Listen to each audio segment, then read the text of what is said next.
But what do you think, Danica? I mean, some people say, oh, those tweets, they're pretty, pretty inflammatory. Oh, well, I don't think they're inflammatory at all, Andrew. I mean, this woman was simply saying, I don't want to stock books that are going to cause harm to Australians that would make people hate each other. I mean, what a concept. Who would have thought that that would actually be the case? And as usual, this is yet another example of the cancel culture. You've now got other authors. You've also got other bookshops coming out and they're saying boycott the store. They were looking to run her out of business and they're not going to stop. And then right on cue, she's been forced to apologise. But look, in the end, these diverse books don't sell because they stifle thought. They don't make you think about the wide world that we live in. And I think that Caroline Overington in The Australian, the literary editor in The Australian, she put it quite well. She said that to a mainstream audience, diverse books don't actually sell and that Australian fiction is dominated by women. And that is not controversial, Andrew. It's a fact. Well, I thought it really said something that one of the stories hoeing into this poor woman was, some disability advocate or something, or appearance activist was saying, oh, look, I had no idea she thought like this, but, she's actually been quite good to me personally, despite my handicap. She's actually been very helpful to me. But, how could, I mean, seriously, judge people what they do, right? Not by a tweet. But no fight back at all from the hard left Yarra Council in Melbourne. It's considering an official recommendation to remove and scrap a Captain Cook memorial, one of a couple knocked down and vandalised on Australia Day. In fact, this one's already been dragged away. The ruins have been dragged away.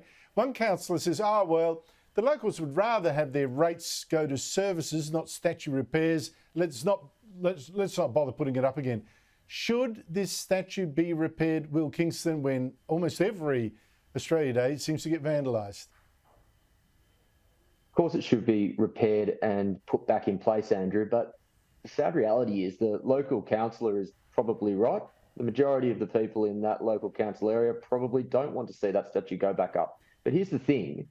Statues, war memorials, they're not for the benefit of those local council areas. They are part of the cultural fabric of the nation, which is why I think we need to take the responsibility for protecting these statues, war memorials, away from local councils, because they will fall into decay. They won't be protected by particular activist councillors. And we need to put it in the hands of some sort of apolitical federal authority that is more concerned about protecting and conserving Australian history. Well, I think you're right. I mean, if we're going to defend the culture and its heroes, you have to defend them with all the passion that the haters do. Otherwise, the vandals win. What do you make of all this, Danica? Well, I just think congratulations to the council for actually giving in to those haters, giving in to the culture wars which are dividing our nation.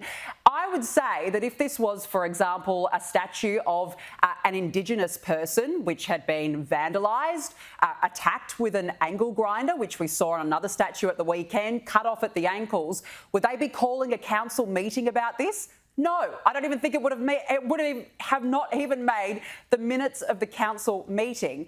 And look, this is the problem right now that we are facing in Australia. It is a real divide, people looking to spread their divide in our country. And I would actually say that more needs to be done to protect it. Well, if the front line of that movement against Australia Day is led by vandals, and graffiti writers, then I think they have to be resisted immediately on a matter of principle. Says something about the other side.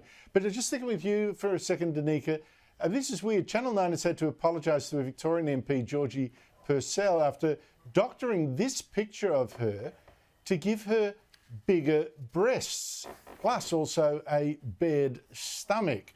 I mean, this is just quite extraordinary. Channel 9 is now blaming a software error. This image is what it screened on Monday. Are you buying this excuse?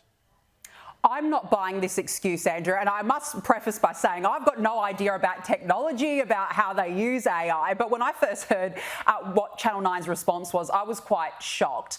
Adobe actually came out this afternoon with their own statement, and they said that the use of its AI features would have required human intervention. So, in other words, they're saying that this was no accident. Look, I don't agree with this woman's politics at all, but I really don't like the physical altercation of a person's body in any publication, but let alone she's also an elected member of Parliament, and I think it is very disrespectful to do so.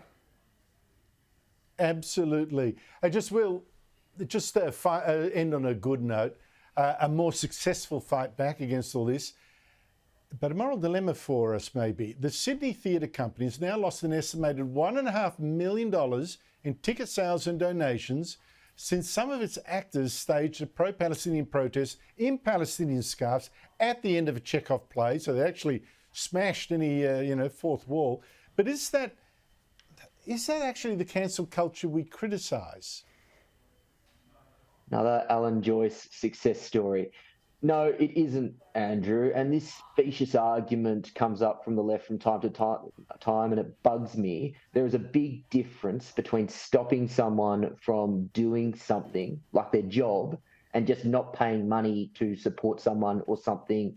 This is the latter. People are well and truly within their rights to not pay money to activists. And I come back to what we were saying at the start. Tell better stories, Sydney Theatre Company, and stop this moral virtue signalling nonsense, and people might start coming back to the theatre.